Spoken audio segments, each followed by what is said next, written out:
Dice el texto bíblico: entonces algunos que venían de Judea enseñaban a los hermanos: si no os circuncidáis conforme al rito de Moisés, no podéis ser salvos. Como Pablo y Bernabé tuviesen una discusión y contienda no pequeña con ellos, se dispuso que subiesen Pablo y Bernabé a Jerusalén y algunos otros de ellos a los apóstoles y a los ancianos para tratar esta cuestión. Ellos, pues, habiendo sido encaminados por la iglesia, pasaron por Fenicia y Samaria, contando la conversión de los gentiles, y causaban gran gozo a todos los hermanos. Y llegados a Jerusalén, fueron recibidos por la iglesia y los apóstoles y los ancianos, y recibieron todas las cosas que Dios había hecho con ellos. Pero algunos de la secta de los fariseos, que habían creído, se levantaron diciendo: es necesario circuncidaros y mandarles que guarden la ley de Moisés. Y se reunieron los apóstoles y los ancianos para conocer de este asunto. Y después de mucha discusión, Pedro se levantó y les dijo: varones hermanos, vosotros sabéis, como ya hace algún tiempo, que Dios escogió a los gentiles, que oyesen por mi boca la palabra del evangelio y creyesen. Y Dios, que conoce los corazones, les dio testimonio, dándoles el Espíritu Santo lo mismo que a nosotros. Y ninguna diferencia hizo entre nosotros y ellos, purificando por la fe sus corazones. Ahora pues, ¿por qué tentáis a Dios poniendo sobre la cerviz de los discípulos un yugo que ni nuestros padres ni nosotros hemos podido llevar? Antes creemos que por la gracia del Señor Jesús seremos salvos de igual modo que ellos. Bueno, hoy la palabra del Señor nos tiene varias enseñanzas valiosas. Creo que siempre la palabra del Señor nos enriquece, pero nos habla de varias enseñanzas muy hermosas para la iglesia, para nosotros en este tiempo. Y comienza el texto bíblico hablando sobre lo que estaba ocurriendo con maestros que se habían convertido al cristianismo, maestros de la fe judía, maestros de la religión judía, y al convertirse ellos, pues hicieron tal vez un poco de sincretismo, una unión entre lo que había, la creencia religiosa que había acerca de la ley, del estricto cumplimiento de la ley, con la gracia. Y comenzaron a pedir o a exigir que era necesaria la circuncisión para poder ser salvos. Comenzaron a ponerle una añadidura a la salvación. Y esto pues produjo, obviamente, que hubiera una discusión, dice la Biblia, y no fue una contienda pequeña, o sea, hubo una discusión, una gran discusión. Ahora, me parece importante recalcar varios puntos, y yo quisiera que hoy ante este tema, con toda libertad, pudiéramos opinar, pudiéramos hablar, porque yo creo que son importantes que a veces se presenten estas discordias en la iglesia, que a veces se presenten estos desacuerdos, pero creo que como hermanos en la fe debemos siempre ser respetuosos y presentarlos y poder dialogar de ellos, siempre marcados en el respeto, siempre marcados en el amor que nos une en Cristo Jesús, pero tener toda la libertad de poder nosotros hablar y decir cuando hay algo no nos queda claro, o tal vez cuando estamos en desacuerdo. En este caso, pues dice la Biblia que hubo una contienda que no fue desapercibida, parece que fue grande, y comenzaron a llamar a todos, digamos, como decimos acá, la plana mayor: Pedro, Pablo, Bernabé. Me imagino pues que los otros apóstoles también estaban allí, y aún a los ancianos que se habían convertido a Cristo para tratar esta cuestión. Yo creo que este fue tal vez el segundo concilio que hubo acerca de hechos muy importantes, necesarios ya definir. Y aún pues la Biblia menciona que comenzaron en Jerusalén a tratar este tema, pero lo primero que habían hecho los apóstoles, en este caso pues Pablo y Bernabé, es contar testimonio. Pero en ese momento pues los fariseos, el versículo 5 dice que se levantaron los fariseos que se habían convertido y comenzaron nuevamente a solicitar o a aclarar que era necesaria la circuncisión y que además de eso era necesario la aplicación de la ley mosaica. Y comenzaron pues nuevamente el concilio a discutir ese asunto. Pedro dice, se levantó en el versículo 7 y les dijo: varones hermanos, vosotros sabéis, como ya hace algún tiempo, que Dios escogió que los gentiles oyesen por mi boca la palabra del evangelio y creyesen. Y que Dios conoce los corazones, le dio testimonio dándoles el Espíritu Santo lo mismo que a nosotros. Y ninguna diferencia hizo entre nosotros y ellos, purificando por la fe sus corazones. Recordemos que Pedro también era un hombre bastante celoso de la ley. Cuando el Señor le muestra el lienzo con los animales, Él dijo, nunca he comido cosa inmunda. Para Pedro, pues, el cuidar la ley había sido también parte de su vida. Era un hombre que, a pesar de que no era tal vez de los principales de la sinagoga, pero un hombre bastante cuidadoso del cumplimiento de la ley por lo que vemos a lo largo de la Escritura. Sin embargo, pues él testifica que el Señor, a pesar de no estar circuncidado Cornelio y los familiares de él, el Espíritu Santo se derramó sobre ellos. Recordemos que en la antigua Roma era muy común comer carne de cerdo. Los romanos comían mucha carne de cerdo. Así que por ende podemos concluir que Cornelio, lo más seguro, es que también comía carne de cerdo, que era un animal inmundo para los judíos. Más sin embargo, igual el Espíritu Santo se derramó sobre ellos, sobre él y su familia. ¿Por qué les digo esto? Porque era necesario que ellos entendieran lo que estaba tratando de decir Pedro y lo que estoy tratando de decir yo con esta idea de que ellos comían carne de cerdo, posiblemente, es que el Señor nos acepta tal cual somos, que en esta era de la gracia, en esta nueva etapa, en esta nueva dispensación en la cual se encuentra la humanidad, el Señor acepta a los seres humanos y la única condición que Él nos pondría, si lo podemos llamar así, es que nosotros aceptemos a su Hijo Jesucristo por Él. Es decir, que pues el día de mañana, cuando nosotros estemos en la presencia de Dios, el Señor no nos va a decir acerca de lo que comimos o lo que dejamos de comer. Yo estoy seguro que lo que el Señor sí nos va a hablar o que nos va a decir es acerca de si aceptamos a su Hijo o no. ¿Qué hicimos por aquellos que estaban a nuestro alrededor? ¿Si le compartimos o no le compartimos de Jesús? Pues recordemos que solo hay un camino hacia el Padre. No hay otro camino, no hay otra condición que el Señor haya puesto. El único camino, como dice en Juan 14:6, yo soy el camino, la verdad y la vida. Nadie viene al Padre sino por mí. Esta declaración que hizo el Señor Jesús fue total, completa y absoluta. El único requisito para convertirnos en hijos de Dios, el único requisito para que nosotros podamos obtener la salvación es aceptar a Jesús en el corazón. No importa la comida, ya no importa la circuncisión. Aún pues ellos querían que los varones nuevamente comenzaran a circuncidarse porque era parte del rito de la ley. Así que creo que es muy importante que entendamos que estamos en una nueva dispensación de la gracia y esa gracia que ha sido derramada sobre nosotros nos da la libertad para poder nosotros no hacer lo que querramos, no voy a ese punto, pero sí nos da la libertad que tenemos como hijos, como siervos del Señor. Así que quiero darte una buena noticia, que si te gusta la fritada, pues gracias a Dios tenemos toda la libertad de comerla por la gracia que el Señor nos ha dado. Nosotros tenemos algo muy claro, que esa salvación que hemos recibido es por gracia. Versículo 8 dice, y Dios que conoce los corazones les dio testimonio, dándoles el Espíritu Santo, lo mismo que a nosotros, y ninguna diferencia hizo entre nosotros y ellos, purificando por la fe sus corazones. La fe purifica el corazón del ser humano.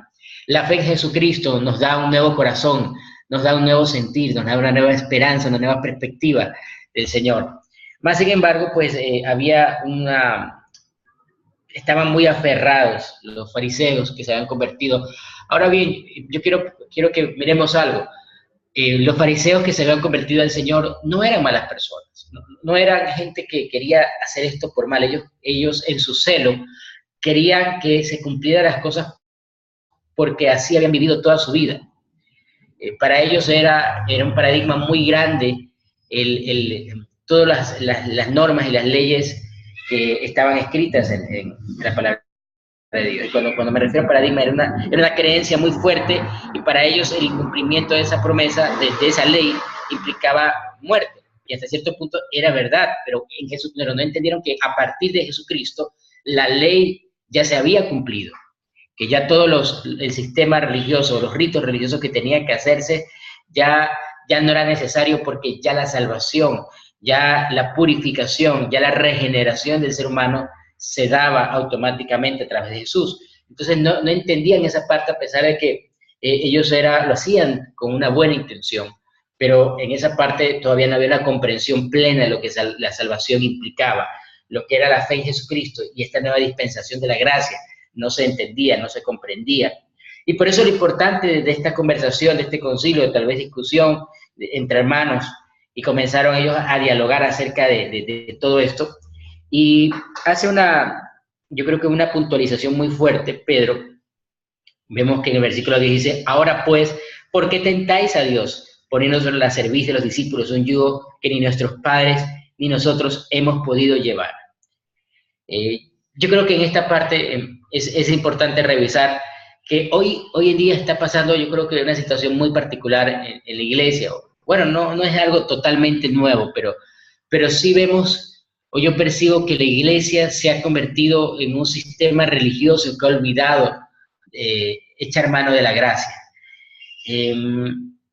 Hace algún tiempo atrás tuve la oportunidad de acercarme, antes de entrar en Senfol, entrar a una asociación de iglesias pentecostales, y me llevé muchas sorpresas porque yo no conocía el pentecostalismo a profundidad, y me llevé mucho la sorpresa de conocer un mundo que para mí era pues, hasta ese momento desconocido, de escuchar que, por ejemplo, las mujeres no podían maquillarse, de escuchar que las mujeres no podían utilizar pantalón, que los varones no podíamos jugar fútbol, y yo me sentí terriblemente pecador.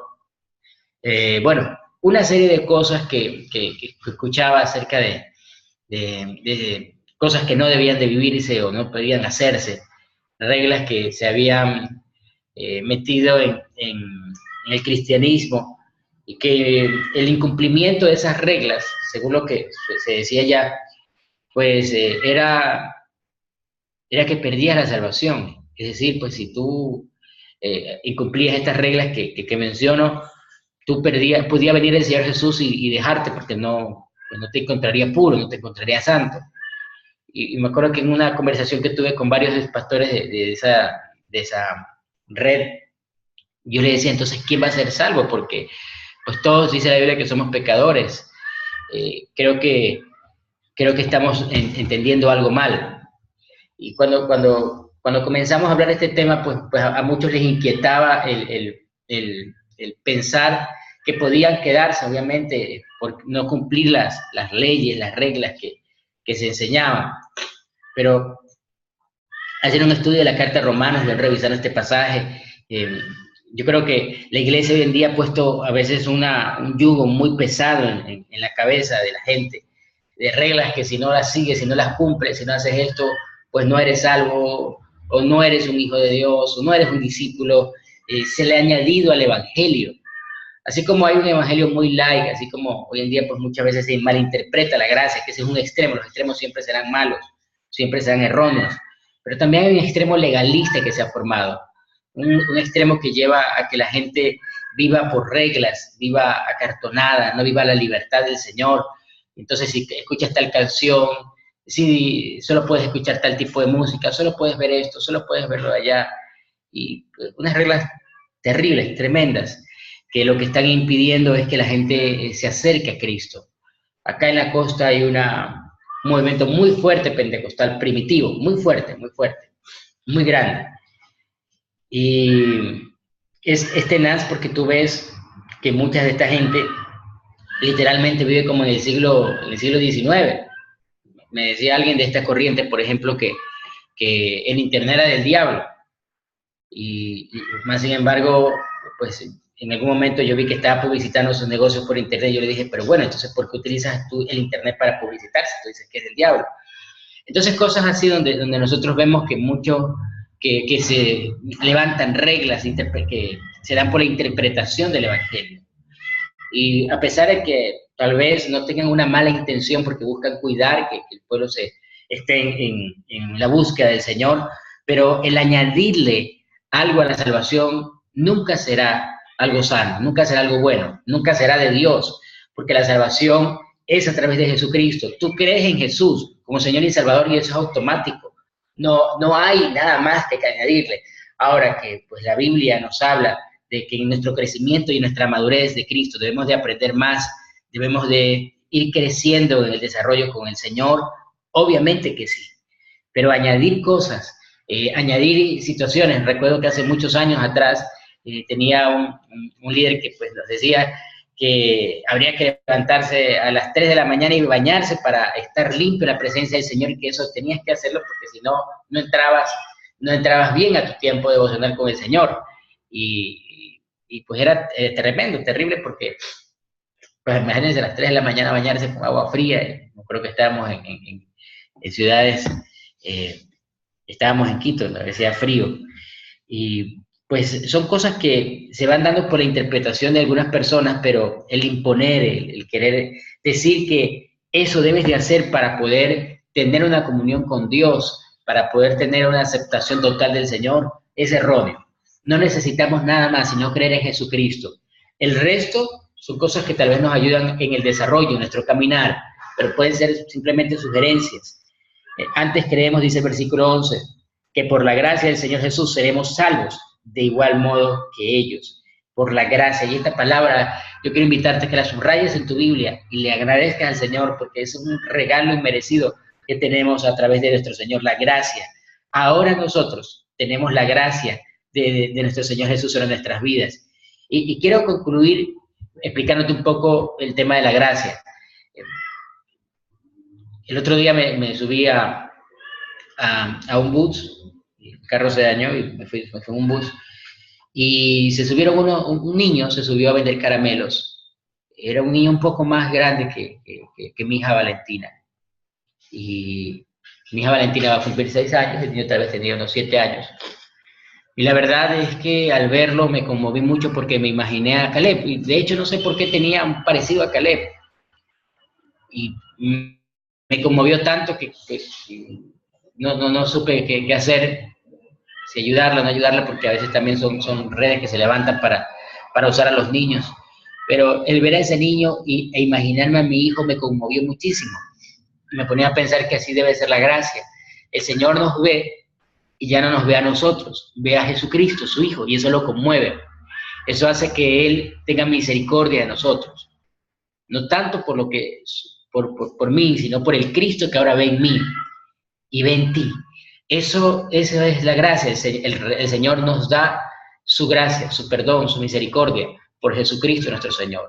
Su corazón se conmueve porque nosotros, al aceptar a Jesucristo, el Cristo vive en nosotros, el Señor Jesús vive en nosotros, y Dios ve a su Hijo en nosotros, y eso conmueve su corazón y lo llena de misericordia. El entender esa magnitud de la gracia debe llevarnos a ser agradecidos, y que en todo tiempo el Señor Jesús que vive en nosotros, el Espíritu Santo que fue enviado a nosotros, debe llevarnos a decirle: Señor, no merezco yo lo que tú me has dado, no merezco la gracia, pero es tu infinito amor y misericordia la que día a día nos permite vivir una vida nueva, vivir una vida completamente distinta a través del sacrificio de tu Hijo.